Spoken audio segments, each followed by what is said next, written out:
প্রিয় শিক্ষার্থী বন্ধুরা, কেমন আছো সবাই? নিশ্চয়ই ভালো আছো, সুস্থ আছো। করোনার এই সময় সবাই বেশি বেশি হাত ধুবে এবং বাইরে গেলে মাস্ক পরবে, সুস্থ থাকবে। Shimul memorial north school and college কর্তৃক আয়োজিত অনলাইন ক্লাসে সপ্তম শ্রেণীর সকল শিক্ষার্থীকে স্বাগত। সাথে আছে আমি শামিয়া আক্তার। আজকে যে অধ্যায়টি তোমাদেরকে পড়ানো হবে, আজকের পাঠ, সেটি হচ্ছে সেই ছেলেটি। লিখেছেন মামুনুর রশিদ। 1948 সালে জন্ম, এখনো জীবিত। মামুনুর রশিদ একজন নাট্যকার এবং খুব ভালো নাটকও লিখেন, অভিনয়ও করেন, অভিনেতা। তো সেই ছেলেটি নাটকটিতে কি বলা হয়েছে সেটি আমরা আজকে দেখব। শিখুন ফল। আজকে অধ্যায়টি পাঠ করে শিক্ষার্থীরা কি কি শিখবে? বিশেষ চাহিদা সম্পন্ন মানুষের সমস্যা ও কষ্ট সম্পর্কে বলতে পারবে। আমাদের সমাজে যে সবাই সুস্থ তা নয়, বিশেষ চাহিদা সম্পন্ন কিছু শিশু আছে, মানুষ আছে, তারা মনের দিক থেকে প্রতিবন্ধী হতে পারে, শারীরিকভাবে প্রতিবন্ধী হতে পারে, বুদ্ধিবৃত্তির দিক থেকে প্রতিবন্ধী হতে পারে। তাদেরকে কি করতে হবে? তাদের যে সমস্যা আছে, কষ্ট আছে, সেই সম্পর্কে তোমরা বলতে পারবে। শারীরিক ও মানসিক প্রতিবন্ধীরা মানুষ এই বোধ হৃদয়ে ধারণ করতে পারবে। শারীরিক প্রতিবন্ধীদের মানুষগুলো যে মানুষ, তাদেরও যে কি বলে ওটা, সহমর্মিতার প্রয়োজন রয়েছে, সেটি তোমরা ধারণ করতে পারবে। নাটিকা কেমন হয় সেই সম্পর্কে ধারণা লাভ করবে। অর্থাৎ নাটকে দৃশ্য থাকে, অঙ্ক থাকে, ভাগ থাকে এবং এক একটা ভাগে, এক একটি দৃশ্যে কতজন চরিত্র থাকে, সেই চরিত্রগুলো কি ধরনের অভিনয় করে, বিভিন্ন নাটকের যে বিষয়, এই বিষয়গুলো সম্পর্কে তোমরা জানতে পারবে, ধারণা লাভ করতে পারবে। আজকের আলোচ্য বিষয় পাঠের নামকরণ, পাঠের উদ্দেশ্য, লেখক পরিচিতি, পাঠ পরিচিতি, তথ্য কণিকা, যেখানে ছোট ছোট তথ্যের মাধ্যমে আমরা বিশ্লেষণ করে উত্তর দিতে পারবো। শব্দার্থ, বানান সতর্কতা মূল্যায়ন, সেই সাথে থাকবে ব্যাকরণ, ধ্বনি ও বর্ণ। ব্যাকরণ অংশ, ব্যাকরণ বইয়ে, তোমাদের বাংলা ব্যাকরণ বইয়ের ধ্বনি ও বর্ণ অধ্যায়টি আজকে পড়ানো হবে। সেই ছেলেটির নাটিকাটির মূল বিষয়বস্তু হলো বিশেষ চাহিদা সম্পন্ন শিশুর প্রতি মমত্ববোধ। প্রধান চরিত্রকে কেন্দ্র করে নামকরণ করা হয়েছে, তাই নামকরণটি যথার্থ সুন্দর ও সার্থক হয়েছে। প্রধান চরিত্র যে ছেলেটি, সেই ছেলেটির নাম হচ্ছে আরজু। আরজু বিশেষ শারীরিকভাবে প্রতিবন্ধী ছিলেন, বিশেষ চাহিদা সম্পন্ন শিশু ছিল, সেই সম্পর্কে এখানে ব্যাখ্যা করা হয়েছে এবং সেই প্রধান চরিত্রকে কেন্দ্র করে সেই মূল ঘটনা বর্ণনা করায় নামকরণটি যথার্থ সুন্দর ও সার্থক হয়েছে। পাঠের উদ্দেশ্য কি? পাঠের উদ্দেশ্য হচ্ছে বিশেষ চাহিদা সম্পন্ন, শারীরিক ও মানসিকভাবে সুবিধা বঞ্চিত শিশুদের প্রতি মমত্ববোধ সৃষ্টি করা। লেখক মামুনুর রশিদ, তার সম্পর্কে আমরা একটু জেনে নিই। মামুনুর রশিদ বাংলাদেশের বিশিষ্ট নাট্যকার, অভিনেতা ও নির্দেশক। মামুনুর রশিদ কি ছিলেন? বিশিষ্ট নাট্যকার, অভিনেতা ও নির্দেশক। তিনি 1948 খ্রিস্টাব্দে টাঙ্গাইলে জন্মগ্রহণ করেন। কোথায়? টাঙ্গাইলে। তার রচিত উল্লেখযোগ্য নাটক হলো ওরা কদমালি, ওরা আছে বলেই ইবলিশ, গিনিপিগ ইত্যাদি। বাংলা একাডেমি সাহিত্য পুরস্কার, আলোয় সাহিত্য পুরস্কার লাভ করেন তিনি। খুব সংক্ষেপে জেনে নিই, 1948 সালে জন্ম মামুনুর রশিদ। সেই ছেলেটি নাটকটি লিখেছেন। তার জন্ম 1948 সালে। কোন জেলায়? টাঙ্গাইল জেলায়। তিনি কি ছিলেন? নাট্যকার, অভিনেতা ও নির্দেশক ছিলেন। তার উল্লেখযোগ্য নাটকগুলো কি কি? ওরা কদমালি, ওরা আছে বলেই ইবলিশ, গিনিপিগ, এই হচ্ছে তার উল্লেখযোগ্য নাটক। তিনি এখনো বর্তমানে জীবিত আছেন। গল্পটিতে আসলে কি বলতে চেয়েছে, এখানে আমরা লাইন বাই লাইন না পড়ে একটু শুনে নি সংক্ষেপে। যদিও এই ক্লাসটি আগে হয়েছে, কিন্তু তারপরেও তোমাদেরকে আবার মেমোরাইজ করানো হচ্ছে। কেন? কারণ তোমাদের অ্যাসাইনমেন্টে যেন তোমাদের যদি এই অধ্যায় থেকে বা এই বিষয়ে কোনো প্রশ্ন আসে, তাহলে সেটি সঠিকভাবে উত্তর দিতে পারো। তো নাটকটিতে মামুনুর রশিদ বলতে চেয়েছেন যে সেই ছেলেটি যে মূল চরিত্র আরজু, সে পায়ের ব্যথায় মাঝে মাঝেই কষ্ট পেত, কিন্তু তার এই শারীরিক কষ্টটা তার বাবা মাও বুঝতে চাইতো না এবং বন্ধুরা তো বুঝতোই না। সে কি করতো? স্কুলে যেতে যেতে মাঝে মাঝে রাস্তায় বসে পড়তো। এই যে বসে পড়তো, তখন বন্ধুরা কি করতো? তাকে রেখে কোনো কোনো দিন স্কুলে চলে যেত। তো এইরকম একদিন হয়েছে, তারা তিন বন্ধু, সোমেন, সাবু ও আরজু, স্কুলে যাচ্ছে, যেতে যেতে পা ব্যথার কারণে আরজু বসে পড়েছে। সোমেন ও সাবু তাকে রেখে চলে গেছে। এবার সে আর উঠে যেতে পারছে না, তার প্রচন্ড পা ব্যথা করছে, কিন্তু তার বন্ধুরা তার প্রতি সহমর্মিতা না দেখিয়ে বলছে যে এটা তার প্রতিদিনের অভ্যাস, তার জন্য তাদেরও, সেই বন্ধুদেরও প্রতিদিন স্কুলে দেরি হয়ে যায়, তাই তাকে রেখে চলে যায়। এবার সেই রাস্তা দিয়ে আইসক্রিম ওয়ালা যায়, হাওয়াই মিঠাই ওয়ালা যায়, মেঘ উড়ে যায়, পাখি যায়, সেই আর্য মনের কষ্টে একা একা সেই হাওয়াই মিঠাই আলার সঙ্গে, আইসক্রিমওয়ালার সঙ্গে, সবার সঙ্গে কথা বলে, সবাইকে বলে আমাকে একটু নিয়ে যাও না। আইসক্রিমওয়ালা বলে তুমি কি আইসক্রিম খাবে? তো বলে যে আগে স্কুলে যাই, টিফিন পিরিয়ডে খাবো। এইরকম করে করে আস্তে আস্তে নাটকের ঘটনাগুলো এগোতে থাকে। তারপরে কি হয়, এক সময় টিফিন পিরিয়ডে লতিফ স্যার সোমেন এবং সাবুর সাথে দেখতে পায় না আরজুকে। তখন জিজ্ঞেস করে যে আরজুকে কেন দেখতে পাচ্ছি না, আরজু কি হয়েছে? ওরা তখন বলে যে আরজু পলাশতলীর আম বাগানে বসে আছে। তখন স্যার বলে নিশ্চয়ই ওর কোনো সমস্যা হয়েছে, বিধায় সে স্কুলে আসতে পারেনি, চলো তো দেখি। ওদেরকে নিয়ে স্যার কি করে, ওই পলাশতলীর আম বাগানে যেয়ে দেখে আরজু ওখানে বসে বসে কাঁদছে। তখন স্যার তাকে সহমর্মিতা দেখায় এবং আরজুর মূল সমস্যাটা কোথায় সেটা বের করে আনার চেষ্টা করে, যে তার পাটা দেখে যে দিন দিন পাটা সরু হতে থাকে। তো এই সরু হওয়ার কারণটা কি, জন্ম থেকে কি সে এরকম, নাকি আস্তে আস্তে কোনো সমস্যার কারণে এটা হতে পারে, তাকে হাসপাতালে নিতে হবে, ব্যবস্থা করতে হবে। এই যে সহমর্মিতা, এই ভাবটাই যেন আমাদের মধ্যে জেগে ওঠে।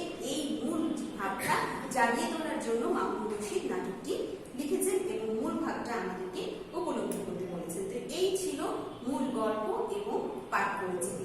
এখানে কিছু ছবি দেওয়া হয়েছে, যে ছোট পাখি চন্দনার সাথে কথা বলে, বেগের সাথে কথা বলে, হাওয়াই মিঠাই আলার সাথে কথা বলে। এই ছিল নাটকটির মূল বিষয়। এবার ছোট ছোট তথ্যের মাধ্যমে আমরা দেখি কি বলছে। সেই ছেলেটি নাটিকার প্রতিবন্ধীদের প্রতি সহানুভূতি জেগে উঠবে এবং আমাদেরকে অবশ্যই সহানুভূতি জানাতে হবে। স্যারের দায়িত্ব ও কর্তব্য, লতিফ স্যারের যে দায়িত্ব ও কর্তব্য পালন করেছেন, সেই দায়িত্ব ও কর্তব্য যেন আমরা সমাজে সব মানুষের মাঝে ছড়িয়ে দিতে পারি। মানব সেবা, মানুষের সেবা করতে হবে। সামাজিক অনুভূতি, বন্ধুত্বের পরিচয়, শারীরিক প্রতিবন্ধী, মানসিক প্রতিবন্ধী, সুবিধা বঞ্চিত শিশু। সুবিধা বঞ্চিত শিশুদেরকে আমাদের দেখতে হবে এবং সুবিধা দিতে হবে তাদেরকে, তাদের সুযোগ সুবিধা কোনোভাবেও যেন তারা বঞ্চিত না হয় সমাজ থেকে কোনো কিছু পেতে। তোমাদের এই অধ্যায়টিতে শব্দার্থের সাথে সাথে কিছু টিকা আছে, ছোট টিকা। টিকা অর্থাৎ হচ্ছে যে প্রশ্নটি যদি এরকম থাকে যে দৃশ্য বলতে কি বোঝায়, তাহলে যেন এই টিকাটি পড়েই আমরা বুঝতে পারি দৃশ্য বলতে কি বোঝায়। দৃশ্য বলতে কি বোঝায়, নাটক বা নাটিকায় বিষয়গুলোকে ঘটনাস্থল অনুসারে ভাগ করে নেওয়া হয়। এক একটি ঘটনাস্থলকে দৃশ্য বলা হয়। একটি নাটক যদি 5টি দৃশ্য থাকে, 6টি দৃশ্য থাকে, ভাগ থাকে, তাহলে সেগুলোকে এই ঘটনা অনুসারে ভাগ করে নেওয়াটাই হলো দৃশ্য। সেই ছেলেটি নাটিকার 3টি ঘটনাস্থলকে 3টি দৃশ্যে ভাগ করা হয়েছে। প্রথম দৃশ্য কি, গ্রামের পাশে রাস্তা। দ্বিতীয় দৃশ্য আর্যদের স্কুল। আর তৃতীয় দৃশ্য হলো আমবাগান। তো এইভাবেই শব্দার্থ টিকাগুলো আমরা মনে রাখবো। বানান সতর্কতা দেখে নিই। ব্যথা, বয় জফলা, এখানে আকার হবে না, থয় আকার, ব্যথা। আইসক্রিম, ফাঁকি। টিফিনের ঘন্টা, মূর্ধন্য 9 টয়ে যুক্ত। উপস্থিত, মঞ্চ, ইয় চ, মনে হবে মূর্ধন্য ন আর চয়ে যুক্ত, আসলে এটা কিন্তু ইয় আর চয়ে যুক্ত। ঘটনাস্থল, সুবিধা বঞ্চিত, একই ইয় চয়ে যুক্ত। এখানে রূপক অর্থে দেখানো হয়েছে যে লতিফ স্যার আসলে স্টুডেন্টদের সাথে কথা বলছে, কখন, টিফিন পিরিয়ডে। এবার তোমাদের ব্যাকরণ অংশের যে ধ্বনি ও বর্ণ সেইটুকু নিয়ে আলোচনা করবো। এতক্ষণ সেই ছেলেটি নাটকটির গল্পটুকু শুনেছো এবং বোঝার চেষ্টা করেছো। ধ্বনি ও বর্ণ কি বলছে সেটাই এখন আমরা ক্লাস করব। কোন ভাষার উচ্চারিত শব্দকে সূক্ষ্মভাবে বিশ্লেষণ করলে তার যে অবিভাজ্য ক্ষুদ্রতম অংশ পাওয়া যায় তাই ধ্বনি। কি বলতে চেয়েছে এখানে, কোন ভাষার উচ্চারিত শব্দকে, এই যে আমি কথা বলছি তোমাদের সাথে, এই যে বাংলা ভাষায় কথা বলছি, বাংলা, এখানে কতগুলো বর্ণ আসছে, ব আসছে, অনুস্বার আসছে, ল আসছে, আকার আসছে, এই যে কার চিহ্ন আসছে, এগুলোকে যে সূক্ষ্মভাবে বিশ্লেষণ করলে, ভাঙলে যে অবিভাজ্য ক্ষুদ্রতম অংশ পাওয়া যায় সেটি হচ্ছে ধ্বনি। ধ্বনি আমরা মুখ নিঃসৃত যে আওয়াজটা বের করি সেটি হচ্ছে ধ্বনি, এবং ধ্বনির লিখিত রূপ হচ্ছে বর্ণ। কোন ভাষার ধ্বনিগুলোকে লিখে প্রকাশ করার জন্য যে প্রতীক বা চিহ্ন ব্যবহার করা হয় সেটি হচ্ছে বর্ণ। যেমন স্বরেও যখন আমি মুখে বলবো তখন সেটি হচ্ছে ধ্বনি, কিন্তু যখন সেটি লিখবো তখন সেটি হচ্ছে প্রতীক চিহ্ন বা বর্ণ। বর্ণমালা কি, বর্ণমালা এই যে ধ্বনির লিখিত রূপগুলো একটি একটি করে বর্ণ হলো, এবার বর্ণগুলো যখন একসাথে থাকবে সেটি হচ্ছে আমাদের বর্ণমালা। কোন ভাষা লিখতে ধ্বনি নির্দেশক যে প্রতীক বা চিহ্ন ব্যবহৃত হয় সেগুলোর সমষ্টিকে বলা হয় বর্ণমালা। বর্ণের শ্রেণীবিভাগ। বর্ণমালা দুই ভাগে বিভক্ত, একটি হচ্ছে স্বরবর্ণ আর একটি হচ্ছে ব্যঞ্জন বর্ণ। এবং ধ্বনিও দুই প্রকার, একটি হচ্ছে স্বরধ্বনি, একটি হচ্ছে ব্যঞ্জন ধ্বনি। এখন স্বরধ্বনি কোনগুলো, ব্যঞ্জন ধ্বনি কোনগুলো, এগুলো আমরা ছোটবেলা থেকেই পড়ে আসি। স্বরেও, স্বরেয়া, রস্যই, দীর্ঘই, এই যেগুলো নিজে নিজে উচ্চারিত হতে পারে সেটি হচ্ছে স্বরবর্ণ। এখানে সেই কথাটি লেখা আছে, যেসব ধ্বনি অন্য ধ্বনির সাহায্য ছাড়া নিজে নিজে পূর্ণ ও স্পষ্ট রূপে উচ্চারিত হতে পারে সেটি হচ্ছে স্বরধ্বনি। আর এই স্বরধ্বনির প্রতীক বা লিখিত রূপই হচ্ছে স্বরবর্ণ। স্বরেও থেকে ও পর্যন্ত এটি হচ্ছে আমাদের বর্ণমালার স্বরবর্ণের অংশ। একই রকম ব্যঞ্জন বর্ণটা হচ্ছে উল্টা। ব্যঞ্জন বর্ণ কি স্বরবর্ণের সাহায্য ছাড়া উচ্চারিত হতে পারে না, অর্থাৎ অন্য ধ্বনি বা অন্য বর্ণের সাহায্য ছাড়া স্পষ্ট রূপে উচ্চারিত হতে পারে না, সেটি হচ্ছে ব্যঞ্জন ধ্বনি। আর এই ব্যঞ্জন ধ্বনির লিখিত রূপই হচ্ছে ব্যঞ্জন বর্ণ। ক, খ, গ, ঘ, ম এগুলো সবগুলোই ব্যঞ্জন বর্ণ। স্বরধ্বনির উচ্চারণের স্থান ও বৈশিষ্ট্য। এখন ধ্বনি ও বর্ণ যে আসল মানে যেটা বলতে চাচ্ছি সেটা হচ্ছে যে ধ্বনিগুলো কোথা থেকে উচ্চারিত হয়। এখন স্বরধ্বনিগুলো কোথা থেকে উচ্চারিত হয় আর ব্যঞ্জন ধ্বনিগুলো কোথা থেকে উচ্চারিত হয়। এই কোথা থেকে বলতে কি বোঝাচ্ছে? কোথা থেকে অর্থাৎ হচ্ছে বাক যন্ত্রের সাহায্যে, যার মাধ্যমে এই যে দেখো এটা হচ্ছে আমাদের মুখ বিবর থেকে এই পর্যন্ত কণ্ঠনালী পর্যন্ত, এটি এক কথায় বলে বাক যন্ত্র। এই বাক যন্ত্রের বিভিন্ন ক্রিয়া কার্যের পরে আমাদের ধ্বনিগুলো বের হয়ে আসে। সেই স্বরেও স্বরেয়া সেই ধ্বনিগুলো উচ্চারণ স্থান কোথায় সেই ছকটা অবশ্যই আমরা ভালো মতো মনে রাখবো। স্বরেও স্বরেয়া, দেখো এখানে কিন্তু আমার ঠোঁট দুটো লেগে যাচ্ছে না, আমার মুখ বন্ধ হয়ে যাচ্ছে না। স্বরে ও এখানে কণ্ঠ থেকে এটা উঠে আসছে, তাই উচ্চারণ স্থান হচ্ছে কণ্ঠ এবং উচ্চারণ স্থানের নাম হচ্ছে কি কণ্ঠধ্বনি। স্বরেও স্বরেয়া উচ্চারণ স্থান কি কণ্ঠ, উচ্চারণ স্থানের নাম অনুসারে সেটি হচ্ছে কণ্ঠধ্বনি। রস্যই, দীর্ঘই, ধরো তোমাদের বহুনির্বাচন, তাহলে এই স্বরেও স্বরেয়া নিচের কোনটি, ধরো তোমাদের বহুনির্বাচনী প্রশ্ন আসলো যে নিচের কোনটি কণ্ঠধ্বনি, তখন কি লিখবে? দেওয়া হলো স্বরেও স্বরেয়া, রস্যই, দীর্ঘই, রস্যই, দীর্ঘই, তখন স্বরেও স্বরেয়াকে আমরা টিক চিহ্ন দিব যে এটি কণ্ঠধ্বনি। তেমনি রস্যই, দীর্ঘই, রস্যই, দীর্ঘই, এটা কিন্তু জিহ্বাটা তালুর সাথে ঠেকছে, তাই এটি উচ্চারণ স্থান তালু এবং উচ্চারণের নাম তালুধ্বনি। এইভাবে প্রত্যেকটা ধ্বনি উচ্চারণ করলেই তোমরা বুঝে যাবে যে আসলে এটা কণ্ঠ থেকে হচ্ছে, তালু থেকে হচ্ছে, দন্ত থেকে, দাঁত থেকে হচ্ছে নাকি ঠোঁট থেকে হচ্ছে। যেমন ধরুন রি, রি এটা আমাদের তালুতে ঠেকছে ঠিকই, জিহ্বার অগ্রভাগটা তালুতে ঠেকছে, কিন্তু এটা কি হচ্ছে মূর্ধা, তালুর যে অগ্রভাগ, মধ্যভাগ আর পেছন ভাগ আছে সেটা হচ্ছে মূর্ধা জায়গায় ঠেকছে, তাই রি উচ্চারণের জন্য মূর্ধা এবং এর নাম হচ্ছে মূর্ধন্য ধ্বনি। এ ওই, কণ্ঠ ও তালু, এ ওই কেন? কারণ কণ্ঠ থেকে এবং তালুকে স্পর্শ করে উচ্চারণ হচ্ছে। এখন বলবে স্বরেও স্বরেয়া কি তালুকে উচ্চারণ করে না? স্বরেও স্বরেয়া তালুকে উচ্চারণ করলে সেটি কণ্ঠ থেকে বের হয়ে আসে, কিন্তু এ তালুকে উচ্চারণ না করে বের হয়ে আসবে না, কণ্ঠ ও তালু, এটার নাম কি কণ্ঠ তালু ধ্বনি। ও ও, কণ্ঠ ও ওষ্ঠ, ও ও ঠোঁটটা আমাদের লাগছে, ও যখন বলছে দুটি ঠোঁট লেগে যাচ্ছে, তাই এটির নাম ধ্বনি কি হিসেবে কণ্ঠস্থ ধ্বনি। তো আশা করি শিক্ষার্থী বন্ধুরা একটু কঠিন লাগলেও বুঝতে পেরেছো যে কোনটি কোন জায়গা থেকে উচ্চারিত হয়। এটা এতক্ষণ ছক দেখাচ্ছিলাম স্বরবর্ণ স্বরধ্বনি কিভাবে উচ্চারিত হয়। এবার তোমরা দেখবে যে ব্যঞ্জন ধ্বনি কোথা থেকে উচ্চারিত হয়। এই যে বাকযন্ত্রের যে বিভিন্ন যন্ত্রগুলো আছে, অর্থাৎ আমাদের যে কথা বলি তালু আছে, মূর্ধা আছে, দাঁত আছে, ওষ্ঠ আছে, এগুলোর প্রত্যেকটিকে কোন দিকে ছুঁয়ে স্পর্শ করে কোনটি ধ্বনি উচ্চারিত হচ্ছে। ব্যঞ্জন ধ্বনি ক, খ, গ, ঘ, ঙ এবং হ, এই ধ্বনিগুলো কণ্ঠ ও জিহ্বামূল, উচ্চারণ স্থান কি কণ্ঠ ও জিহ্বামূল, ধ্বনির নাম কি কণ্ঠ ও জিহ্বামূল ধ্বনি।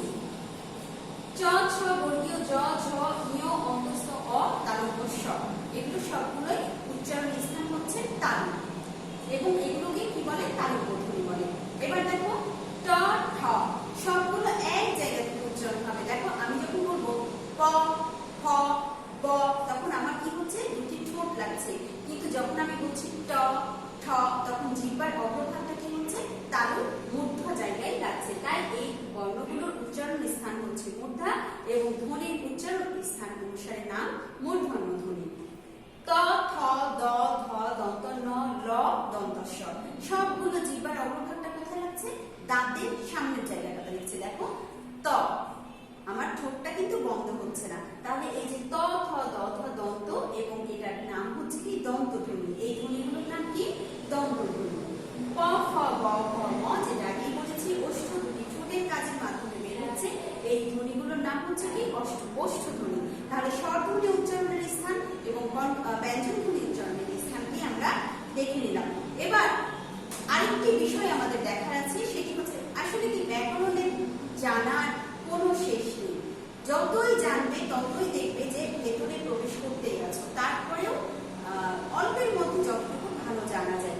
এখন দেখো উচ্চারণ নীতি অনুযায়ী কণ্ঠ থেকে তো উচ্চারণ করে দিলাম, তালু থেকে ঠোঁট থেকে উচ্চারণ করে দিলাম। এবার এই ধ্বনিগুলোর মধ্যে কোনটি হচ্ছে মহাপ্রাণ, মানে উচ্চারণ করতে সময় বেশি লাগে, এবং কোনটি হচ্ছে অল্প প্রাণ, উচ্চারণ করতে সময় কম লাগে, সেই অনুযায়ী এখানে ভাগ করা হয়েছে। এবং এই ধ্বনিগুলো এই যে ক খ গ ঘ ঙ, খেয়াল করো ক, ক বলতে যতটুকু লাগছে, এখন তোমরা হয়তো বলবে আমি ওইভাবেই উচ্চারণ করলাম খ, তাহলেই তো একই রকম মনে হবে। আসলে কিন্তু তা নয়।